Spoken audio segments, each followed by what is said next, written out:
Good morning guys. आज हम question number 27 से स्टार्ट करते हैं। चैप्टर है हमारा म्यूचुअल फंड। क्वेश्चन नंबर 26 तक हमने गाइस प्रीवियस लेक्चर में कर लिया था। सो क्वेश्चन नंबर 27 स्टार्ट करते हैं। बहुत अच्छा क्वेश्चन है। Mister X on 1 July 2007, mister X 1 July 2007 को during the initial offer of some mutual fund invested in 10,000 units having face value of rupees 10 each unit। Means कि mister x ने 10,000 रुपये के यूनिट में इन्वेस्टमेंट कर दी और एक यूनिट 10 रुपये की थी। तो डेट मीन्स कि मिस्टर एक्स ने 1 लाख रुपए इन्वेस्ट कर दिए। कब करे? 1 जुलाई 2007 को 1 लाख रुपए इन्वेस्ट कर दिए। On 31st March 2008, after 9 months, 31st March 2008, the dividend paid by the mutual fund was 10%, and Mr. X found that his annualized yield was 153.33 percentage। Means कि 31 मार्च 2008 को जो म्यूचुअल फंड कंपनी है उसने 10% का डिविडेंड पे कर दिया and mister x ने found करा कि उसको एनुलाइज सालाना 153.33% की रिटर्न मिल रही है एनुलाइज। लेकिन अभी मिस्टर एक्स को इस यूनिट खरीदे हुए कितना टाइम हुआ है? सिर्फ और सिर्फ आपका 9 मंथ हुआ है गाइस। ठीक है। सो हमें क्वेश्चन में निकालना है कि एनएवी निकालना है 31 मार्च 8 की, 9 की एंड 10 की। ओके। सो गाइस सबसे पहले हम एनएवी निकालते हैं 31 मार्च 2008 तक की। सो गाइस सबसे पहले तो हम हील्ड निकालते हैं कि 9 मंथ की हील्ड क्या होगी। तो यहाँ पे आपको एनुलाइज हील्ड दे रखी है क्वेश्चन में। तो एनुलाइज हील्ड कितनी है? 153.33%। सो इसको हम 9 मंथ में कन्वर्ट कर देते हैं तो ये आ जाएगा आपका 115%। ठीक है गाइस, ये आपका 115% आ गया कि सालाना 115% आपकी इन्वेस्टमेंट बढ़ जाती है। तो गाइस यहाँ पे देखिए market value of the investment 31 मार्च 2008 को क्या होगी? 1 लाख की तो आपकी इन्वेस्टमेंट है और 1 लाख की इन्वेस्टमेंट 115% से बढ़ गई। तो आपकी टोटल इन्वेस्टमेंट की वैल्यू कितनी होगी गाइस? 2,15,000 रुपये आपकी इन्वेस्टमेंट की वैल्यू हो गई। ओके गाइस, अब 31 मार्च को ही कंपनी ने क्या किया? 10% का डिविडेंड पे कर दिया है। तो 1 लाख का डिविडेंड आपकी फेस वैल्यू पे मिलता है। तो 1 लाख के आपके डिविडेंड है और इस पे 10% का 10% इसका 1 लाख के आपकी फेस वैल्यू है। Total value of the investment है फेस वैल्यू के हिसाब से, और इस पे 10% का आपको डिविडेंड मिलेगा तो 10,000 का डिविडेंड होगा। ठीक है गाइस।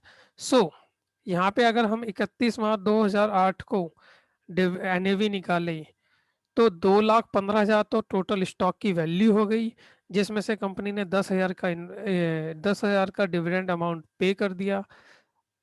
तो आपका 2,05,000 की वैल्यू बची और नंबर ऑफ द यूनिट कितने हैं? 10,000 यूनिट है। तो एनएवी 31 मार्च 2008 को आपकी 20 रुपये 50 पैसे पर यूनिट एनएवी आ जाएगी। डेट मीन्स कि एनएवी क्या होता है कि आपका जितना भी स्टॉक की वैल्यू हो। तो यहाँ पे स्टॉक की वैल्यू कितनी है गाइस? 2,15,000 की स्टॉक की वैल्यू है, जिसमें से 10,000 का तो डिविडेंड म्यूचुअल फंड ने पे कर दिया। तो रियली में उनके पास कितने की एसेट्स बचे? 2,05,000 के, और नंबर ऑफ यूनिट कितनी है? 10,000। तो एनएवी 31 मार्च 2008 को 20 रुपये 50 पैसे आ जाएगी। ठीक है गाइस, क्वेश्चन में फर्दर इंफॉर्मेशन में जाते हैं। ऑन 31 दिसंबर लिखा है गाइज, ये आपका मार्च है। 31 मार्च 2009 20% डिविडेंड वाज गिवन। अब सबसे पहले तो आप ये देखिए कि इसमें क्या है कि इसमें इंडिविजुअल को जो रिटर्न जो डिविडेंड मिलता है वो कंपनी द्वारा इन्वेस्ट मिस्टर एक्स द्वारा इन्वेस्ट कर देते हैं। तो यहाँ पे मिस्टर एक्स को कितने का डिविडेंड मिला? 10,000 रुपये का डिविडेंड मिला। तो अगर मिस्टर एक्स 10,000 का डिविडेंड दोबारा इन्वेस्ट कर देंगे तो 20 रुपये 50 पैसे की एनएवी यूनिट का रेट है। तो 487.80 यूनिट और खरीद लेंगे मिस्टर एक्स। तो मिस्टर एक्स की टोटल यूनिट 10,487.80 यूनिट हो जाएगी। कब हो जाएगी? 31 मार्च 2008 को। ये बात क्लियर है? ठीक है गाइस, अब चलते हैं फर्दर आगे। फर्दर क्वेश्चन कहता है कि 31 मार्च 2009 को 20% का डिविडेंड दिया गया। ओके जी, अगर 20% का डिविडेंड दिया गया तो हम फिर एनएवी निकाल लेते हैं। एनएवी क्या होगी? देखो, 31 मार्च 2009 को कंपनी ने डिविडेंड दिया। कितना डिविडेंड दिया? 20% का दिया। तो आपके पास यूनिट कितनी थी? 10,487.80 की यूनिट थी, 10 रुपए की फेस वैल्यू थी, 20% का डिविडेंड दिया। तो कंपनी ने कहीं ना कहीं 31 मार्च 2009 को 20,975.60 रुपए एज अ डिविडेंड दे दिए। सो गाइस, आप इस डिविडेंड पे कहीं ना कहीं आप इस डिविडेंड को दोबारा कंपनी में री इन्वेस्ट कर दोगे। तो फर्दर इंफॉर्मेशन पढ़ते हैं। 31 मार्च 2009 के एनएवी निकालने के लिए हमें आगे की इंफॉर्मेशन पढ़नी पड़ेगी। जैसे ऑन 31 मार्च 2010, उसके भी नेक्स्ट ईयर की इंफॉर्मेशन है। Mister x redeem all his balance of 11,296.11 units. मतलब ये बता रहा है कि 31 मार्च 2010 को जो मिस्टर एक्स के पास नंबर ऑफ द यूनिट बचेंगे 3 ईयर के, वो आपके बचेंगे 11,296.11 unit when his annualise held was 73.52%। तो एनुअलाइज हेल्ड को अभी स्किप कर देते हैं। अब ये देखिए, मिस्टर एक्स क्या कर रहे हैं? 31 मार्च 2010 को अपनी जितनी भी इनके पास यूनिट थी वो रिडीम कर रहे हैं। तो ये बताइए, 31 मार्च 2009 को इनके पास कितनी यूनिट थी? ये तो अभी पता नहीं। 31 मार्च 2008 की तो यूनिट पता है कि 10,487 यूनिट थी, जिसपे 20% का इनको डिविडेंड मिल गया। सो गाइस, हम क्या करेंगे, एक इक्वेशन ड्रॉ करते हैं, यहाँ आपको इजीली समझ में आ जाएगा। देखो गाइस, इनके पास ओपनिंग में तो यूनिट इतनी थी 10,487.80। नेक्स्ट ईयर 31 मार्च 2009 को इनको अमाउंट मिला 20,975.60। अगर ये इसको इस डेट की एनएवी से डिवाइड कर दे तो इनका टोटल नंबर ऑफ यूनिट निकल आएगा कि हाँ, कंपनी के पास मिस्टर एक्स के पास कितने यूनिट है। तो मिस्टर एक्स के पास 31 मार्च 2010 को 11,296.11 यूनिट्स थे। डेट मीन्स कि उसके पास इतने तो यूनिट थे ही, प्लस उसने 20,000 को एनएवी से डिवाइड कर दिया। तो गाइज, इस इक्वेशन से सेकंड पॉइंट को सॉल्व करने के लिए आपको ये इक्वेशन ड्रॉ करनी पड़ेगी, और इस इक्वेशन से आपकी एनएवी 31 मार्च 2009 की 25 रुपये 95 पैसे आ जाएगी। अब चलते हैं आगे क्वेश्चन में। Mister x redeem all his balance. तो मिस्टर एक्स ने अपना सारा का सारा बैलेंस 11,296.11 यूनिट रिडीम कर लिया। व्हेन द एनुअलाइज हिल्ड, उसकी एनुअलाइज हर साल वो कितना इस इन्वेस्टमेंट पे कमाया? हर साल वो कमाया 73.52% हर साल कमाया। सो गाइज, आप 1 जुलाई 2007 से 31 मार्च 2010 तक का पीरियड निकालोगे तो 33 मंथ्स आएगा।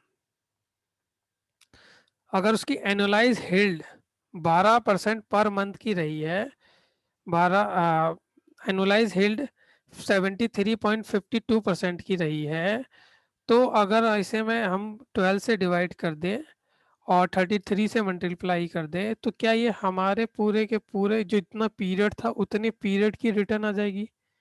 एग्जैक्टली सर, आ जाएगी। अच्छा, जितनी पीरियड की रिटर्न आ गई उसको हम अगर इन्वेस्टमेंट की फेस वैल्यू से मल्टीप्लाई कर देंगे तो आपका टोटल वैल्यू आ जाएगी।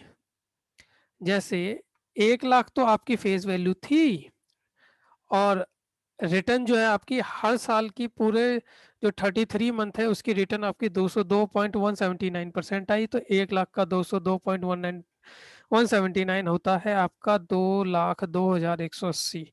तो गाइज, आपके पास 2,02,180 के शेयर्स की फेस वैल्यू आपके पास थी इतनी वैल्यू आपकी बढ़ गई थी आपके यूनिट की, और आपका यूनिट की फेस वैल्यू 1 लाख थी, और नंबर ऑफ द यूनिट आपके पास 11,296.11 है। तो गाइज यहाँ पर आप इजली 31 मार्च 2010 को क्लोजिंग पीरियड के टाइम में आपकी जो एनएवी है वो 26.75 की एनएवी हो जाएगी। सो गाइस ये क्वेश्चन नंबर 27 की बात करूं तो ये लॉजिकल क्वेश्चन है। इसके आगे एक दो क्वेश्चन और दे रखे हैं, इसको प्रैक्टिस करनी पड़ेगी, तब जाके ये क्लियरली माइंड में बैठेगा। बट इसको सॉल्व करने के लिए जो भी लॉजिक बताए गए हैं वो मैंने बता दिए हैं। एक बार क्वेश्चन को दोबारा फिर रिपीट कर देता हूँ। देखो 31 मार्च 2008 को 9 मंथ हो गए थे, तो एनुलाइज अगर मैं हील्ड की बात करूँ तो 9 मंथ का हील्ड आपका 115% उठा है टोटल डिविडेंड मिलाकर। कि हाँ कंपनी ने, हमने मिस्टर एक्स ने 115% कमाए, तो 1 लाख की इन्वेस्टमेंट करी थी और 1 लाख का 115% आपका 1,15,000 होता है। तो टोटल मार्केट वैल्यू आपके इन्वेस्टमेंट की 2,15,000 हो गई, जिसमें से कंपनी ने 10,000 के तो डिविडेंड दे दिए। तो 10,000 के डिविडेंड दे दिए तो कंपनी के पास कितनी वैल्यू बची? 2,05,000 की वैल्यू बची। और नंबर ऑफ यूनिट कितने? नंबर ऑफ यूनिट आपके 10,000 है, तो एनएवी 31 मार्च 2008 को 20 रुपये 50 पैसे हो जाएगी। अब आपकी एनएवी 31 मार्च 2008 को 20 रुपये 50 पैसे हो गई, और मिस्टर एक्स ने क्या करा, ये जो 10,000 रुपये है ये दोबारा 20 रुपये 50 पैसे के हिसाब से इन्वेस्ट कर दिए। तो मिस्टर एक्स ने 487.80 के यूनिट्स और खरीद लिए। तो मिस्टर एक्स के पास 31 मार्च 2008 को 10,487.80 नंबर ऑफ द यूनिट्स हो गए, मीन्स आफ्टर 9 मंथ्स के बाद। अब क्वेश्चन में फर्दर कहता है कि 31 मार्च 2009 को, अब 31 मार्च 2009 को कंपनी दोबारा से शेयर्स इशू करेगी, डिविडेंड इशू करेगी।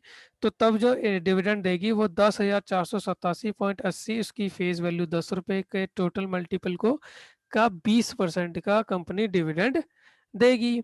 तो टोटल डिविडेंड की वैल्यू हो गई 20,975.60।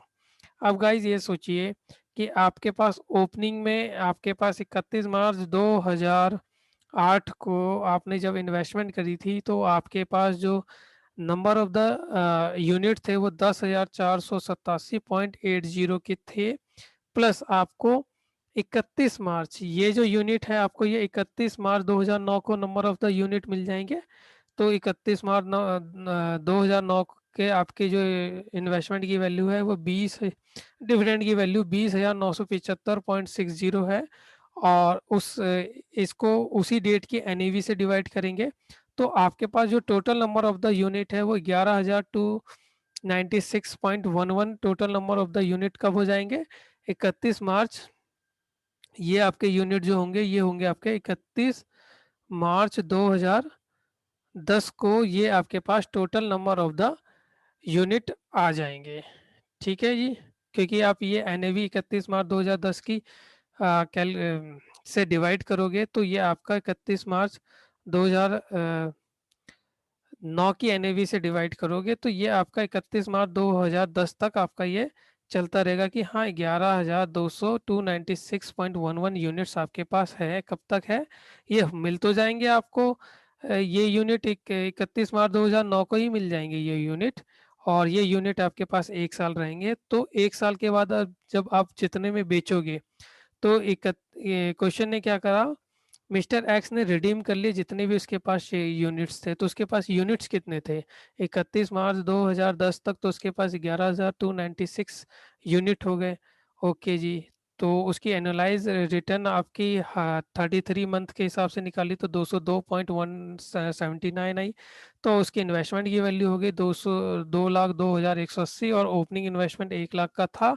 और नंबर ऑफ द यूनिट की बात करें तो उसके पास नंबर ऑफ द यूनिट हो गए 11,296.11। तो आपकी एनएवी 31 मार्च 2010 की आ गई 26.75 गाइज। यहाँ पे एक चीज नोटिस करने वाली बात ये है कि ये आप नोटिस करिए कि 31 मार्च 2010 को मिस्टर एक्स को कोई सा भी डिविडेंड नहीं मिला है। मिस्टर एक्स के पास जो नंबर ऑफ द यूनिट थे वो 11,296.11, ये इसके 31 मार्च 2009 को ही मिले थे। वही के वही यूनिट है। 31 मार्च 2010 को मिस्टर एक्स को कोई भी यूनिट नहीं मिले। उसकी जो एनालाइज हील्ड है उसी से हमने उसकी एनएवी को निकाल लिया। सो गाइज यहाँ पे हमारा क्वेश्चन नंबर 27 कंप्लीट होता है। क्वेश्चन नंबर 28 पे आते हैं दोस्तों। 27 की ही तरह है लेकिन प्रैक्टिस करने के लिए अच्छा है। थोड़ा बहुत इसमें एक्स्ट्रा इन्फॉर्मेशन है, वो क्वेश्चन करेंगे तो हमें समझ में आ जाएगा। 1 जुलाई 2010 को मिस्टर एक्स इन्वेस्ट करते हैं 50,000 रुपये at initial offer in mutual fund at a face value of rupees 10 each per unit.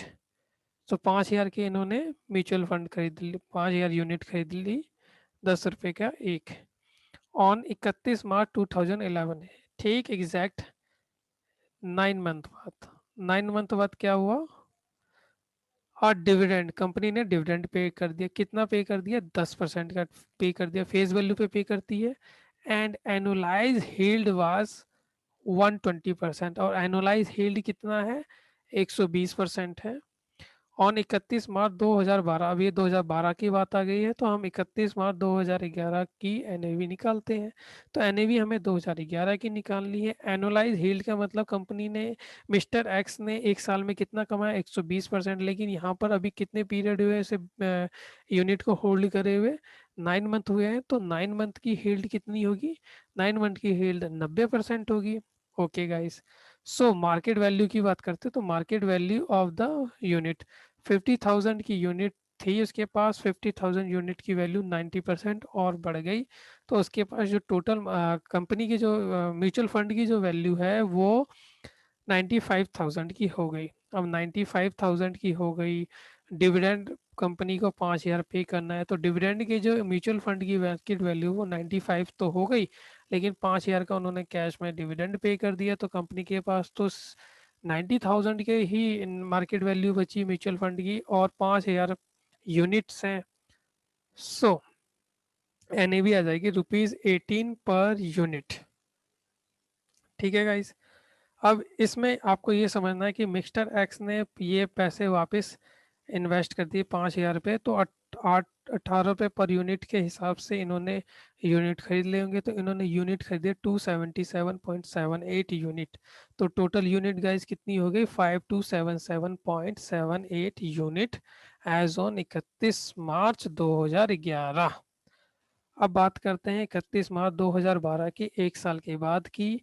Company ने दोबारा डिविडेंड दिया, और यहाँ कितना डिविडेंड दिया? 20% का डिविडेंड भी दिया, और कैपिटल गेन भी दिया ₹0.60 पर यूनिट वाज गिवन।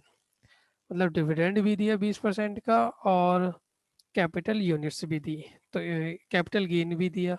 और उसके बाद पूछ रहा है कि 31 मार्च 2012 को एनएवी क्या होगी। तो पहले डिविडेंड की कैलकुलेशन कर लेते हैं गाइज। तो 5277.78 10 रुपये की फेस वैल्यू थी, 20% का डिविडेंड। तो कंपनी ने, म्यूचुअल फंड ने डिविडेंड दिया 10,555.56, प्लस कैपिटल गेन भी 0.6 पर यूनिट के हिसाब से मिलेगा। तो 5277.78 का 0.60 से मल्टीप्लीकेशन किया था, 3166.67 का कैपिटल गेन भी मिल गया। तो गाइस मिस्टर एक्स को 13,722 रुपये 23 पैसे एज अ डिविडेंड और कैपिटल गेन मिला, जो कि मिस्टर एक्स ने दोबारा ही कंपनी में इन्वेस्ट कर दिए। तो देखो 31 मार्च 2011 को मिस्टर एक्स के पास आफ्टर डिविडेंड, ये आपका 31 मार्च 2011 का है। आफ्टर डिविडेंड मिस्टर एक्स के पास नंबर ऑफ द यूनिट 5,277.78 हो गए थे।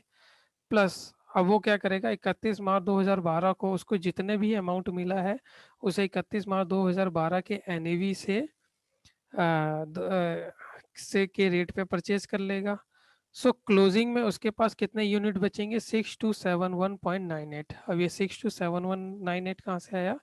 देखो गाइस, क्वेश्चन क्या कहता है, 31 मार्च 2012 को तो 20% का डिविडेंड और कैपिटल गेन भी पर यूनिट मिल गया। Mister x redeem all his, उसके पास जितने भी यूनिट थे, तो उसके पास 31 मार्च 2012 तक उसके पास हम मानेंगे कि 6271.98 यूनिट्स हो गए, जो कि 31 मार्च 2013 तक चलेंगे।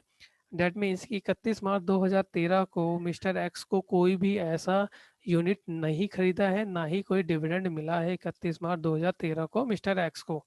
जो 31 मार्च 2012 को यूनिट मिले वो मिलाकर उसके टोटल यूनिट हो गए 6271.98।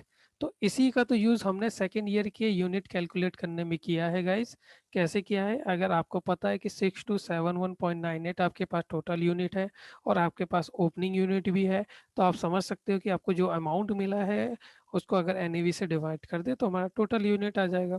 तो सेकंड जो एनएवी निकालनी है वो हमेशा इक्वेशन बेस पे निकालनी है। तो आपने जैसे ही ये इक्वेशन बनाओगे आपका 31 मार्च 2012 का एनएवी निकल के आ जाएगा 13 रुपये 80 पैसे। ठीक है गाइस, अब बात करते हैं थर्ड ईयर के एनएवी की। तो थर्ड ईयर में क्या हुआ है, थर्ड ईयर में 6271.98 का यूनिट रिडीम किया है। उस समय एनुअलाइज हील्ड कितना था कि मिस्टर एक्स ने हर साल कितने कमाए, 71.50% कमाए over the period of holding. मतलब 33 मंथ उसने इन्वेस्टमेंट होल्ड करी और हर साल 71.50 का हील्ड कमाया, रिटर्न कमाई। तो कोई बात नहीं, अगर उसने 12 महीने में 31.50 की हील्ड कमाई तो 33 महीने में कितनी कमाई होगी, 196.62%। तो बताओ उसके पास 50,000 की इन्वेस्टमेंट थी तो आज उसकी वैल्यू कितनी हो गई 196.62 के हिसाब से 98,312.50। तो गाइज उसके पास 50,000 की इन्वेस्टमेंट थी और आज इन्वेस्टमेंट बढ़कर 98,312.50 हो गई है। तो ये जो टोटल वैल्यू है मिस्टर एक्स की वो कितने यूनिट पे है, 62,071.98 की तो यूनिट है जिसे उसने बाद में 31 मार्च को रिडीम कर ली। तो यूनिट इसके पास कितने हैं, 6271.98 की यूनिट है। म्यूचुअल फंड के अकॉर्डिंग सोचो गाइस, म्यूचुअल फंड की face value of the unit तो 50,000 की है और बाकी के जो वैल्यू इंक्रीज हुई 196.62, तो वैल्यू इंक्रीज कितने से हो गई 98.312.50। तो ये total value of the mutual fund जो की कंपनी है और म्यूचुअल फंड के पास जो आउटस्टैंडिंग शेयर्स हैं वो 62,6271.98 के यूनिट आउटस्टैंडिंग है। तो एनएवी 31 मार्च 2013 की आपकी 23 रुपये 65 पैसे पर यूनिट निकल आएगी। क्योंकि थर्ड वाले में तो हमें सीधा मार्केट वैल्यू निकालने की, हाँ अगर मिस्टर एक्स ने 71.50 हर एक साल कमाए तो 33 मंथ में कितने कमाएंगे 196.62%। तो जो उसके पास होल्डिंग होगी वो 196.62% से और बढ़ गई होगी। तो होल्डिंग उसके पास थी और 196.62 से और बढ़ गई। और उसके पास नंबर ऑफ यूनिट आउटस्टैंडिंग कितने थे 6271.98। तो एनएवी कितनी हो जाएगी 31 मार्च 2013 की 23.65 पर यूनिट। सो गाइज यहाँ पे क्वेश्चन नंबर 28 की बात करूँ तो क्वेश्चन नंबर 28 27 की ही तरह एग्जैक्टली सेम है, बस क्वेश्चन नंबर 28 में आपका कैपिटल गेन है ये एक्स्ट्रा इन्फॉर्मेशन दिया गया है। बस बाकी सभी क्वेश्चनों में ये है कि मिस्टर एक्स को डिविडेंड मिलता है और मिस्टर मिस्टर एक्स दोबारा उसे री इन्वेस्टमेंट कर देते हैं। फिर सेकेंड ईयर की जब एनईवी निकालते हैं तो आपको सेकेंड सेकेंड ईयर के एंड की क्लोजिंग यूनिट दे देते हैं। हमें पास ओपनिंग यूनिट पता होती है, जितनी यूनिट आपने खरीदनी है उसे एनएवी से डिवाइड करना था उस ईयर का। तो यहाँ पे हमें सेकेंड ईयर की भी एनएवी निकल जाती है।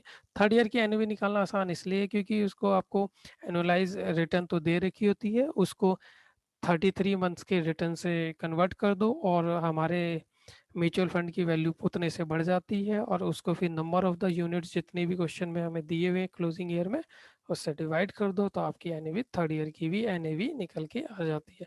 सो गाइज यहाँ पे हमारा क्वेश्चन नंबर 28 भी कंप्लीट होता है। क्वेश्चन नंबर 29 पे आते हैं गाइज। क्वेश्चन नंबर 29 में एक जरा थोड़ी सी इंफॉर्मेशन ऊपर नीचे है, बाकी का क्वेश्चन बिल्कुल सेम है। पढ़ते हैं। मिस्टर एक्स ऑन एक 1 जुलाई 2012 को during the initial public offer mutual fund invest 1 lakh रुपए इन्वेस्ट करते हैं फेस वैल्यू के 10 रुपए के हिसाब से। 31 मार्च 2013 को एग्जैक्ट 9 महीने बाद mutual fund declared a dividend 10% का डिविडेंड करते हैं। When mister x calculate that his holding period return was 115 months. अब देखो गाइज यहाँ पे होल्डिंग पीरियड ऑफ रिटर्न दिया था। बाकी के अगर अब आप दोनों क्वेश्चन में देखोगे तो यहाँ पर क्या लिखा हुआ था, एनुलाइज हिट रिटर्न, कि उसकी एनुलाइज कितनी रिटर्न है, मतलब 1 साल की रिटर्न दी होगी। बट यहाँ पे होल्डिंग पीरियड ऑफ रिटर्न का मतलब है कि ये 9 मंथ की दे रखी है। ऑल्दो हम सभी क्वेश्चन में 9 मंथ का कैलकुलेट करते थे, बट यहाँ पे 9 मंथ की आपको दे रखी है। तो यहाँ पे 115% लेंगे, इस कैलकुलेशन पे कोई भी छेड़छाड़ नहीं करेंगे। जबकि प्रीवियस दो क्वेश्चन में इस वाले रेट को हमने 12 मंथ से 9 मंथ में बदला था। इसके बाद बाकी का जो remaining part of the question है वो बिल्कुल सेम रहेगा, एग्जैक्ट रहेगा, एग्जैक्ट और सेम रहेगा एज क्वेश्चन नंबर 27। तो गाइस क्वेश्चन नंबर अगर 27 आपका हो जाता है तो 29 बिल्कुल सेम उसी पैटर्न पे है, ये इजीली आपका सॉल्व हो जाएगा। सो गाइस यहाँ पे हमारा क्वेश्चन नंबर 29 भी कंप्लीट होता है। क्वेश्चन नंबर 30 पे आते हैं दोस्तों। म्यूचुअल फंड हैविंग 300 यूनिट, एक म्यूचुअल फंड है जिसके पास 300 यूनिट है, हैज शोन इट्स एनएवी, जिसका एनएवी है 8.75 and 9.45 at the beginning and end of the respectively. मतलब एक यूनिट है जिसका स्टार्टिंग वैल्यू तो आपकी 8.75 थी, क्लोजिंग वैल्यू आपकी 9.45 क्लोजिंग वैल्यू है। The mutual fund has two option, mutual fund में दो ऑप्शन है, पहला पे कर दे 0.75 per unit as a dividend and 0.60 per unit as a capital gain. दूसरा है these distribution are to be reinvest at an average NAV of 8.65 के एवरेज पे ये एनएवी को दोबारा री इन्वेस्ट कर दे। तो दोनों ऑप्शन में से हमें ये देखना है कि कौन सा फेवरेबल है। सो गाइज सबसे पहले हम पहले सिचुएशन को देखते हैं। यहाँ पे क्या है कि इसमें सीधा आपको रिटर्न कैलकुलेट करनी है। तो रिटर्न का फार्मूला होता है कि क्लोजिंग वैल्यू क्या है एनएवी की, ओपनिंग वैल्यू क्या थी, प्लस आपको क्या डिविडेंड और कैपिटल गेन मिला है उसके साथ, और आपका ओपनिंग वैल्यू ऑफ एनएवी। तो क्लोजिंग वैल्यू ऑफ एनएवी आपका 9.45 है, ओपनिंग वैल्यू 8.75 है, प्लस आपको 0.75 का डिविडेंड मिला है और 0.60 का कैपिटल गेन मिला है, और आपकी ओपनिंग यानी भी 8.75 है। तो गाइज यहाँ पे आपने जो रिटर्न निकाली वो 23.43% आई आपकी annualize return in option one. Option two में जाते हैं। ऑप्शन टू में क्या होता है गाइज कि आपको डिविडेंड मिलता है। तो डिविडेंड आपको, आपने कितनी यूनिट खरीदी थी, 300 यूनिट खरीदी थी, 0.75% का पर डिविडेंड मिलता है, तो आपको 225 रुपीज़ मिलते हैं, प्लस 300 यूनिट पे 0.60 रुपीज़ का कैपिटल गेन मिलता है, तो 180 मिलते हैं। तो आपके पास टोटल अमाउंट आ गया 305 रुपीज़। 305 रुपीज़ को आपने क्वेश्चन के अकॉर्डिंग, क्वेश्चन ने कहा था कि री इन्वेस्टमेंट कर दिया 8.65 पर यूनिट के हिसाब से, तो 305 रुपये में 8.65 पर यूनिट के हिसाब से आपने 46.32 यूनिट्स परचेज कर लिए। तो आपके पास गाइस टोटल यूनिट हो गए 346.82 पर यूनिट। अब आप क्लोजिंग वैल्यू देख लो कि 346.82 इंटू में आपके जो क्लोजिंग वैल्यू ऑफ एनएवी है वो तो 9.45 ही है, closing value of the NAV. ठीक है, closing value of the NAV आपका 9.45 है, तो आपकी total value of the mutual fund हो गई 3277.45, और ओपनिंग वैल्यू तो आपकी 308.75 पे आपने खरीदी थी, तो 2625। तो आपको टोटल गेन कितना का हो गया, 652.45 का। तो 652.45 आपके 2625 के इन्वेस्टमेंट पे कितने परसेंट का रिटर्न देता है, तो 24.85 का। जबकि ऑप्शन वन कितने परसेंट का रिटर्न देता था, 23.43 का। सो कंक्लूजन क्या है, option B is better. So guys यहाँ पे क्वेश्चन नंबर 30 है, सिंपल क्वेश्चन है, कभी ये एसएफएम में आ जाता है, कभी अकाउंट में आ जाता है। सो इसे एक बार प्रैक्टिस कर लेना। सो गाइज यहाँ पे हमारा क्वेश्चन नंबर 30 भी कंप्लीट होता है। क्वेश्चन नंबर 31 पे आते हैं गाइस। ये भी अच्छा क्वेश्चन है, ये भी कभी अकाउंट्स में पूछ लिया जाता है, कभी एसएफएम में। On 1 April 2012 ABC mutual fund है, इशू कर रहा है क्या, इतना कर रहा है 20 लाख, 20 लाख यूनिट कर रहा है, 10 रुपये पर यूनिट के हिसाब से म्यूचुअल फंड यूनिट इशू कर रहा है। रेलिवेंट इनिशियल एक्सपेंस, जो इनिशियल एक्सपेंस है कंपनी का वो 12 लाख रुपए का हो रहा है। तो कहीं ना कहीं हम पहले क्लोजिंग कैश बैलेंस की बात कर लेते हैं। तो company mutual fund company 200 lakhs तो आपका कैश ला रही है इशू करके, जिसमें से इनिशियली कंपनी का 12 लाख का तो खर्चा हो जाता है। And it invest the fund so raise in the capital market instrument to build a portfolio of 185 lakhs. और जो 200 लैक्स कैश यूनिट से पैसे लाए उसमें से 185 लैक्स तो इन्वेस्ट कर दिए। तो कंपनी के पास कितना कैश बचा, अभी 3 लाख का कैश कंपनी के पास ओपनिंग में बची है गाइस। ठीक है, फर्दर इंफॉर्मेशन है, ये 1 अप्रैल की बात है। During the month of April 2012 it disposed of the sum of the instrument costing 60 lakhs for 63 lakhs and used the proceeding to purchase the security of 56 lakhs। इन्होंने क्या करा, जो इन्वेस्टमेंट करी थी इसमें से एक अमाउंट था 60 लाख का, जिसको कितने में बेच दिया, 63 लाख में बेच दिया, और जो पैसा आया उसमें से एक सिक्योरिटी परचेज कर ली। तो कहीं ना कहीं गाइज यहाँ पर देखो, एक तो कैपिटल गेन हो रहा है, 60 लाख की इस चीज़ को आपने 63 लाख में बेच दिया। दूसरा कैश की बात करें तो कैश 63 लाख आया, जिसमें से 56 लाख का नई इन्वेस्टमेंट कर दी। तो आपका 63 lakh proceed from sale add हो जाएगा और purchase of the security less हो जाएगा। ठीक है गाइज, यहाँ पे कैपिटल गेन कितना हो गया, 3 लाख का हो गया। इसकी भी इंफॉर्मेशन काम आएगी बाद में। फिर फर्दर इंफॉर्मेशन है फंड मैनेजमेंट। जो फंड मैनेजमेंट एक्सपेंस है जो for the month of April was 8 lakh, जो फंड मैनेजमेंट एक्सपेंस है वो 8 लाख का है, तो डिडक्ट होना चाहिए कैश में से। बट आगे लिखा हुआ है out of which 10% was arrear, जिसमें से 10% अभी तक पे नहीं किया गया मैनेजमेंट को। तो 8 लाख का 90% करे तो फंड मैनेजमेंट एक्सपेंस 7.2 लाख का तो खर्चा हो गया है। बाकी का जो आउटस्टैंडिंग खर्चा है वो यहाँ पे आपका लायबिलिटी में आ जाएगा, लेस 0.80 का आपकी लायबिलिटी पड़ी हुई है जी। उसके बाद है इन अप्रैल 2012, ये एक ही मंथ में सारी इंफॉर्मेशन है। In April 2012 the fund earn a dividend, mutual fund ने क्या करा, डिविडेंड अर्न किया amounts to ₹2 lakh. Mutual fund ने देखो 185 लैक्स इन्वेस्टमेंट करे थे, जिसमें से 60 लाख के तो बेच दिए। बाकी की जो इन्वेस्टमेंट पड़ी थी उस पर कितना कमाया, 2 लाख का इन्वेस्टमेंट कमाया। And it distribute 80% of realised earning. अभी यहाँ रियलाइज अर्निंग का मतलब समझेंगे, बस पहले ये समझो कि म्यूचुअल फंड ने 2 लाख रुपए कमाए, तो 2 लाख का इनफ्लो आया होगा, जिसमें से 80% उसने डिस्ट्रीब्यूट करना है एज अ डिविडेंड।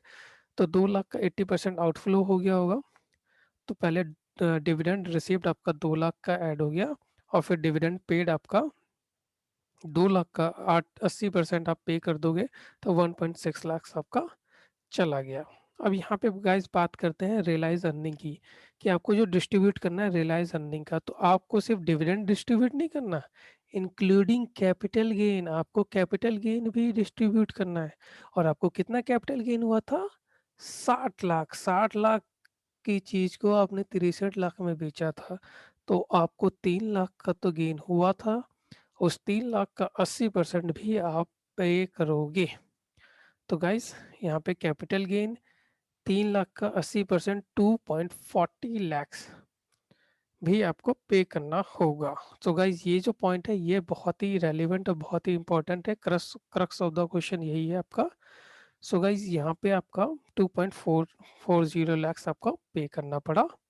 उसके बाद क्वेश्चन की फर्दर इंफॉर्मेशन है, 30 अप्रैल 2012 को जो market value of the portfolio जो आपकी इन्वेस्टमेंट है उसकी मार्केट वैल्यू 198 लैक्स हो गई। तो मार्केट वैल्यू तो आपके जब यूनिट कैलकुलेट करते हैं वहाँ पे आ जाएगी। उसके बाद फर्दर इंफॉर्मेशन इस पार्ट बी है। सो गाइज यहाँ पे अगर मैं कहूँ तो यहाँ पे calculation of the closing cash value, तो क्लोजिंग कैश वैल्यू से रिगार्डिंग हमने सारी यहाँ पे प्रॉब्लम सॉल्व कर ली है। और आपका जो क्लोजिंग कैश बैलेंस आया है 0.80 का क्लोजिंग कैश वाला है, बैलेंस आया है।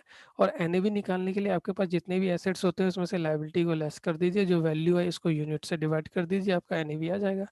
कैश वैल्यू वर्किंग नोट 1 से निकाल ली 0.80। मार्केट वैल्यू जो आपके पास अभी भी इन्वेस्टमेंट है उसकी मार्केट वैल्यू 198 है। और उसमें से आपकी लायबिलिटी क्या है? म्यूचुअल फंड की लायबिलिटी सिर्फ एक है कि इन्होंने मैनेजमेंट का 10% का खर्चा नहीं दिया, उसे लेस कर देते। तो टोटल नेट मार्केट वैल्यू जो म्यूचुअल फंड की है वो 198 की है। नंबर ऑफ द यूनिट आपके 20 लाख के हैं, तो एनएवी आपकी आ गई 9.90 पर यूनिट। क्वेश्चन ने एनएवी मांगी थी, हमने एनएवी निकाल दी। ठीक है गाइस। अब क्वेश्चन की फर्दर डिमांड ये है कि मिस्टर आकाश है, एक इन्वेस्टर है, जिन्होंने 20 लाख में से 100 यूनिट तो मिस्टर आकाश ने खरीदे थे 1 अप्रैल को, और फिर dispose of the same on the closing NAV जो 9.90 है उस पर डिस्पोज ऑफ कर दिया। अब पूछ रहे कि मिस्टर आकाश ने कोई अर्निंग करी करी तो मंथली, ये मंथ का है तो मंथली अर्निंग क्या है और एनुअल अर्निंग क्या है। तो मिस्टर आकाश के लिए हम सेकंड पार्ट पे आते हैं। देखो, रिटर्न फॉर मिस्टर आकाश। अब इसमें सबसे पहले तो देखो यूनिट परचेज, मिस्टर आकाश ने 100 यूनिट परचेज करी, एक 10 का लिया, तो उनका आउटफ्लो हो गया कि 1000 तो उनके कैश चला गया। अब यूनिट सेल की बात करते हैं तो एक महीने के बाद यूनिट की वैल्यू बढ़ी नहीं, बल्कि डिडक्ट हो गई, क्योंकि यहाँ पे एनएवी हमने एक महीने बाद निकाला है, एनएवी आई आपकी 9.9। तो आपने 100 यूनिट 9.9 के हिसाब से सेल कर दिए, तो आपका 990 रुपये आपका कैश इनफ्लो आ गया। अब बात करते हैं कैपिटल गेन की। तो देखो गाइस, 2,40,000 का capital gain company mutual fund को डिस्ट्रीब्यूट करना पड़ा। ये यहाँ पे आपका 2,40,000 का कैपिटल गेन। तो 2,40,000 का कैपिटल गेन 20 लाख के यूनिट पे डिस्ट्रीब्यूट करना पड़ा। तो मिस्टर आकाश के पास 100 यूनिट्स थे, तो मिस्टर आकाश को कितने रुपए मिलेंगे? 12 रुपए मिलेंगे। और डिविडेंड की बात करते हैं तो 1,60,000 का डिविडेंड कंपनी ने पे किया 20 लाख यूनिट पे, तो 100 यूनिट आकाश के पास थे, तो 8 रुपए मिस्टर आकाश को मिल गए। तो मिस्टर आकाश की अगर मैं नेट रिटर्न की बात करूं तो मिस्टर आकाश ने कमाए एक महीने में 10 रुपये। तो रिटर्न इन द परसेंटेज की बात करूं तो 10 रुपये कमाए, 1000 की इन्वेस्टमेंट थी मिस्टर आकाश की, इंटू में 100, तो मिस्टर आकाश ने 1% पर मंथ के हिसाब से रिटर्न कमाई। अगर एक महीने के 1% होती है तो एनुअल रिटर्न कितनी होगी गाइस? 12% की एनुअल रिटर्न हो गई। सो गाइस, यहाँ पे ये मिस्टर आकाश की ये जो इन्फॉर्मेशन थी ये रेलिवेंट नहीं है, इसे हमने यहाँ सॉल्व कर दिया है। सो गाइस, क्वेश्चन नंबर 31 की बात करूं तो अच्छा क्वेश्चन है, एग्जाम में बहुत बार आ चुका है। इसमें सीधा एनएवी की बात करिए, और जब भी हम किसी का एनएवी कैलकुलेट करते हैं तो जो भी इन्वेस्टमेंट की म्यूचुअल फंड की मार्केट वैल्यू है उसमें से जो भी आउटस्टैंडिंग होता है इसको लेस कर देते हैं, आपको एनएवी आ जाता है। इस क्वेश्चन में सबसे मेन कैलकुलेशन कैश की है कि क्लोजिंग कैश बैलेंस कितना रह गया है। उसमें भी सबसे मेन कैलकुलेशन आपकी कैपिटल गेन की डिस्ट्रीब्यूशन की है, क्योंकि कैपिटल गेन इसके अंदर हिडन है 3 रुपये, और उसको कंपनी ने उसका भी 80% डिस्ट्रीब्यूट कर दिया है। तो अगर आप क्लोजिंग कैश बैलेंस निकाल लेते हो तो आपका एनएवी बहुत इजीली तरीके से इस क्वेश्चन में निकल जाएगा। सो गाइस, यहाँ पे हमारा क्वेश्चन नंबर 31 भी कंप्लीट होता है। क्वेश्चन नंबर 32 पे आते हैं guys. Sun moon mutual fund approved mutual fund है, sponsored open ended equity oriented scheme निकाली है जिसका नाम है Chanakya opportunity fund. There was 3 plan, 3 plan है इस फंड में। एक तो है डिविडेंड री इन्वेस्टमेंट प्लान, दूसरा है बोनस प्लान, तीसरा है आपका growth plan. At the initial time of initial public offer, mister Anand Bachchan and Charu, 3 investor invest ₹1 lakh each. याद रखना, 1 लाख ईच। तीनों ने एक एक स्कीम में इन्वेस्टमेंट किया है, जैसे choose B, C and A plan respectively. जैसे आनंद ने जो लिया है वो बी प्लान लिया है, बच्चन ने सी प्लान लिया है, और चारू ने ए प्लान लिया है respectively. The history of the fund, fund की जो हिस्ट्री है वो कुछ ऐसे है। आपने इन्वेस्टमेंट कर दी है आपकी 1/1/4/99 को इन्वेस्टमेंट कर दी है, और हिस्ट्री ऑफ द फंड क्या है, ये 2003 की 4/7/8/8/99 को डिविडेंड जो है, डिविडेंड अलग अलग ईयर में अलग अलग रेट से डिविडेंड दिया है, वैसे ही बोनस है आपका वो अलग अलग रेट से दिया हुआ है। और सभी के ईयर के या उस टाइम के पर्टिकुलरली रिस्पेक्टिव एनएवी दी गई है तीनों सिक्योरिटी की। On 31st July all the 3 investor redeem all the balance. 31 जुलाई जो ये डेट है, इस दिन जितने भी इन्वेस्टर थे, 3 इन्वेस्टर थे, इन्होंने अपने सारे के सारे यूनिट रिडीम कर लिए। कैलकुलेट एनुअल रिटर्न, हमें निकालना है एनुअल रिटर्न, जबकि यहाँ पे डेटा डेटा आपका ये 124 मंथ का है, क्योंकि इन्वेस्टमेंट करी थी आपने 1/4/1999 को और रिडीम कर रहे हो 31/7/2009 को। सो गाइस हमें एनुअल रिटर्न निकालनी है ऑफ द इन्वेस्टर। कंसीडर, क्या कंसीडर करना है? लॉन्ग टर्म कैपिटल गेन है वो आपका एग्जाम्प्ट है, और जो शॉर्ट टर्म कैपिटल गेन है उस पर आपको 10% का टैक्स देना है, और सिक्योरिटी ट्रांजैक्शन टैक्स आपको 0.2% का देना है सेल और रिडम्पशन ऑफ यूनिट पे। एजुकेशन सेस है तो उसे कोई इग्नोर कर देना। सो गाइज हमें प्लान वाइज चलते हैं एक एक यूनिट में। सबसे पहले जैसे कि प्लान ए की बात करते हैं, जिसमें मिसिस चारू ने इन्वेस्टमेंट करा था डिविडेंड री इन्वेस्टमेंट प्लान। अब डिविडेंड री इन्वेस्टमेंट में आपको पता है कि डिविडेंड दोबारा री इन्वेस्टमेंट हो जाता है। तो ये हम प्लान के अकॉर्डिंग सवाल सॉल्व करते हैं। देखो 1/4/99 को 1 लाख रुपए इन्वेस्ट करे चारू ने, और इसने 10 रुपए की एनएवी थी इस टाइम, और यूनिट खरीद लिए 10,000। तो total closing value of the unit है आपके 10,000 की। 28/7/2003, सीधा 1/4/9 से 28/7/2003 को आते हैं। ठीक है गाइस, 28/7/2003 को कितने परसेंट का डिविडेंड मिल गया? 20% का डिविडेंड मिल गया। तो डिविडेंड गाइस कितने किस पे मिलता है? डिविडेंड आपकी फेस वैल्यू पे मिलता है। 10,000 के यूनिट थे, 10 रुपए की एनएवी थी, तो 10 रुपए की एनएवी पे 20% 2 रुपए हो गए, और 10,000 यूनिट से तो 20,000 की आपके डिविडेंड रिसीवेबल अमाउंट हो गया। 20,000 का आपका डिविडेंड अमाउंट हो गया, और उस टाइम पे एनएवी कितनी चल रही थी गाइस? 30.70 की एनएवी चल रही थी। तो आपने यूनिट कितने खरीद लिए? 651.47 के यूनिट खरीद लिए। तो आपके टोटल यूनिट 10,651.47 के आपके total number of the units हो गए गाइस। फिर 31 मार्च 2004 को आता है। 31 मार्च 2004 को कंपनी ने 70% डिविडेंड दिया। अब 70% डिविडेंड जब कंपनी देगी तो उस समय देखेगी कि आउटस्टैंडिंग शेयर मिसेस चारू के पास कितने हैं। तो मिसेस चारू के पास तो closing number of the share 10,651.47 के शेयर्स हैं। इसको 10 से मल्टीप्लीकेशन करेंगे, जो टोटल वैल्यू आएगी उसका 70% निकालेंगे, तो आपका डिविडेंड रिसीव्ड आ जाएगा 74,560।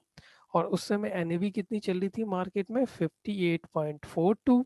तो गाइस 58.42 से इस अमाउंट को डिवाइड करेंगे तो हमारा 1276 नंबर ऑफ द यूनिट आ जाएगा। और ये नंबर प्रीवियस यूनिट में आप ऐड कर दीजिए, तो आपके पास टोटल नंबर ऑफ यूनिट 11,927 हो गई। गाइस इसी प्रकार आपका 31/10/2007 में आते हैं। कंपनी ने 40% का डिविडेंड अनाउंस किया या दिया। तो 40% का डिविडेंड दिया, वो आपका 11,927 इंटू में 10, और उसका 40% का डिविडेंड आपका आता है 47,711। 47,711 आपका ये डिविडेंड का अमाउंट आता है। और इसको उस दिन का जो रेट था वो रेट था आपका 42.18 के रेट से री इन्वेस्ट कर दिया, तो आपने 1131 और यूनिट परचेज कर लिए, तो आपके पास 11,927 यूनिट थे। 1131 यूनिट और परचेज कर लिए, तो आपके पास 13,058 नंबर ऑफ द यूनिट हो गए। उसके बाद 15/3/2008 को आते हैं, जहाँ पे कंपनी ने 25% का डिविडेंड और दे दिया। और ये जो 25% का डिविडेंड है ये आपका निकला है 13,058 आपके पास यूनिट थे, उसकी फेस वैल्यू 10 रुपये थी। 13,058 यूनिट को 10 रुपये से मल्टीप्लीकेशन करेंगे, जो आएगा उसका 25% निकालेंगे, तो वो आपका आ जाएगा 32,847। तो 32,847 कंपनी ने डिविडेंड के लिए अमाउंट दिया, और उस समय एनएवी का रेट चल रहा था 46.45।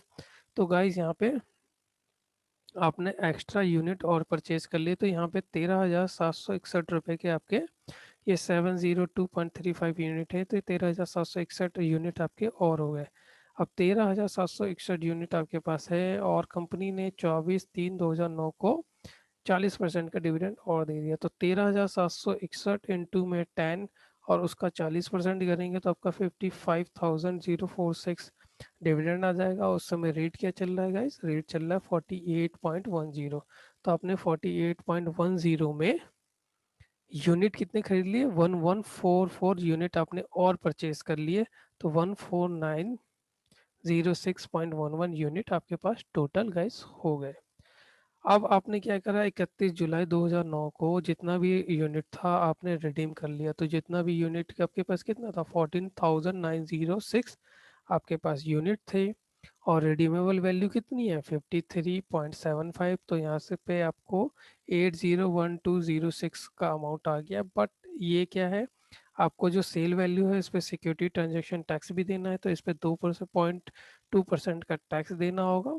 तो आपका जो नेट रिसीव है वो 799603 रुपीज़ आपका नेट रिसीवेबल है। अब गाइज लॉन्ग टर्म तो कैपिटल गेन पे टैक्स माफ है, लेकिन शॉर्ट टर्म कैपिटल गेन है जिस पे आपको टैक्स देना है। तो शॉर्ट टर्म कैपिटल गेन कैसे निकालेंगे, देखो लास्टली आपने कितने नंबर तो शेयर परचेज करे, 1144 नंबर ऑफ द शेयर्स आपने परचेज करे। ओके गाइज, आपने कितने के परचेज करे, तो आपने परचेज करे 48.10 के परचेज करे। और इसी 1144 शेयर को कितने में बेचे, तो बेचे आपने 53.75। बट इसमें गाइस हमारा एस टी टी इंक्लूड है। तो जो भी सेल अमाउंट होता है इसमें से एस टी टी डिडक्ट करते हैं, तो इसकी वैल्यू आएगी 53.64। तो 53.64 की आपकी सेल वैल्यू है। और कॉस्ट आपकी परचेज कॉस्ट थी 48.10। और नंबर ऑफ द यूनिट थे आपके 1144। और उसका 10% आपका कैपिटल गेन। तो गाइज यहाँ पे आपका 6340 का 10% करोगे, या 6340 का 10% करोगे तो 634 आपका टैक्स का अमाउंट आ जाएगा। तो जो आपकी प्रोसीड आई है उसमें से आप ये टैक्स का अमाउंट पे कर देते हो शॉर्ट टर्म कैपिटल गेन का। तो आपका जो नेट अमाउंट रिसीवेबल है 798,969.69। और आपका इनिशियल इन्वेस्टमेंट था 1 लाख का। तो आपकी एग्जैक्टली अर्निंग हुई 698,969 की। तो 1 लाख की इन्वेस्टमेंट पे आपको अगर इतनी अर्निंग होती है, तो ये अर्निंग गाइस याद रखना, ये अर्निंग आपको की 124 मंथ की है। तो मैं क्या 12 मंथ की अर्निंग निकाल सकता हूँ, हाँ निकाल सकता हूँ। 12 मंथ की अर्निंग आ जाएगी आपको, इसको 124 से डिवाइड करना होगा, 12 से मल्टीप्लाई करना होगा। तो आपकी जो एनुअल अर्निंग है गाइस डिविडेंड री इन्वेस्टमेंट की केस में 67.64% की आपकी एनुअल अर्निंग आएगी। अब गाइस यहाँ पे हम प्लान बी में आते हैं। प्लान बी क्या है, आपका बोनस प्लान है। तो बोनस प्लान में आपको नंबर ऑफ द बोनस कितने मिल रहे हैं, तो 1/4/99 को तो अपने 10,000 यूनिट खरीदे, एनएवी 10 रुपये की थी। अब 31/3/2004 को आपने बोनस इशू किया। तो बोनस यहाँ पे आपको एक यहाँ बोनस इशू किया, एक ये रहा और एक ये रहा। तो 54 का बोनस इशू किया। तो आपने बोनस इशू कर दिया 5 शेयर के बदले में, 4 शेयर के बदले में 5। तो 10,000 यूनिट थे आपके, 12,500 यूनिट और मिल जाएंगे। आपके पास टोटल यूनिट 22,500 की हो जाएंगे। और एनएवी उस समय की एनएवी हम रिस्पेक्टिव एनएवी ले लेंगे। 54 की ये आपकी ये एनएवी आएगी, आपकी ये 20.05 एनएवी आएगी, 19.95 की एनएवी आएगी। तो गाइज यहाँ पे हमारा total balance, total number of the units 22,500 का आ गया। उस समय एनएवी हमारी 31.05 की थी। फिर बोनस इशू होता है 7,500 का। आपको बोनस का रेशो क्या है, 3 के बदले में 1। तो आपके पास टोटल बोनस थे 22,500। अगर 22,500 को मैं 3 से डिवाइड कर दूं तो ये 7,500 बोनस और मिल जाएगा। तो आपका total number of the bonus 30,000 होगा। उस दिन जो एनएवी का रेट है वो 20.05 है। फिर नेक्स्ट आपका जो बोनस का रेशो है वो है आपका 4:1। तो आप 30,000 को 4 से डिवाइड करोगे तो फुल बोनस 7,500 आ जाएगा। तो total number of the unit 37,500 हो गए और एनएवी इस समय 19.95 थी। सो गाइस आपके पास जो 37,500 यूनिट है उससे आपने कितने रुपए में रिडीम करा, तो रिडीम की जो वैल्यू है वो 22 रुपये 98 पैसे है। तो 22 रुपये 98 पैसे में हमने रिडीम किया। तो हमारे पास 861750 का अमाउंट है, जिसमें आपको 0.2% का एस देना है। तो 860,860,260.50 का आपका ये अमाउंट आ गया। ठीक है गाइज, इसमें आपको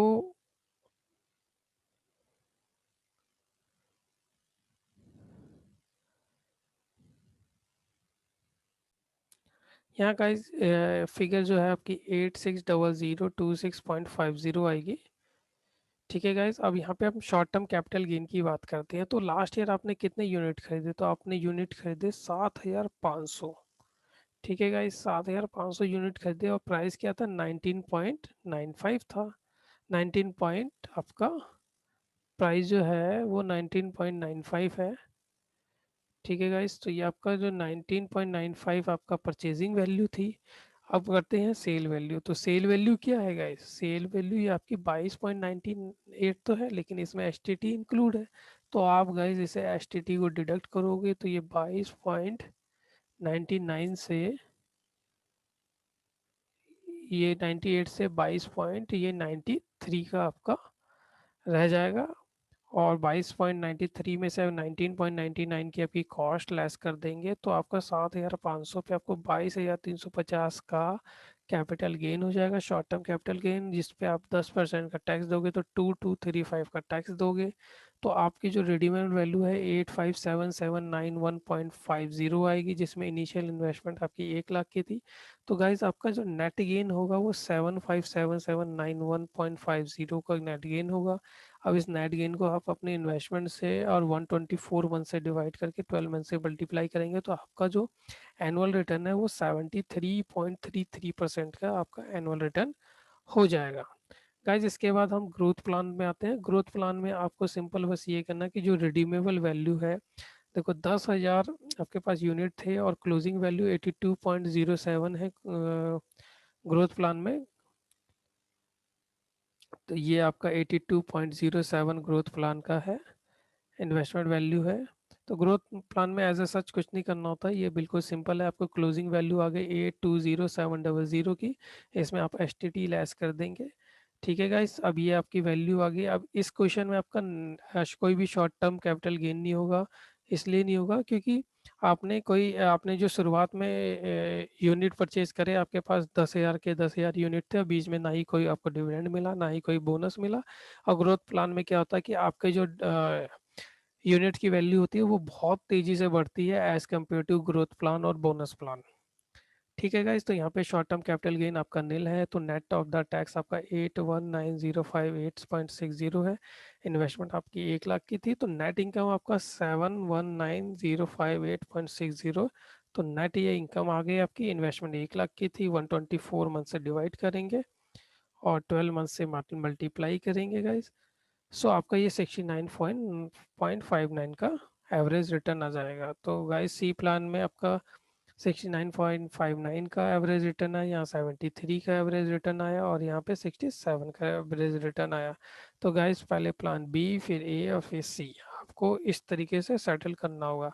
सो गाइस अगर क्वेश्चन नंबर 32 की बात करूँ तो क्वेश्चन नंबर 32 थोड़ा सा लेंदी है और इसमें लॉजिकल पॉइंट बस सिक्योरिटी ट्रांजैक्शन टैक्स टैक्स का है, जो कि शॉर्ट टर्म कैपिटल गेन पे भी आपको देखना है और ओवरऑल जब आप बेचते हो तो भी देखना है।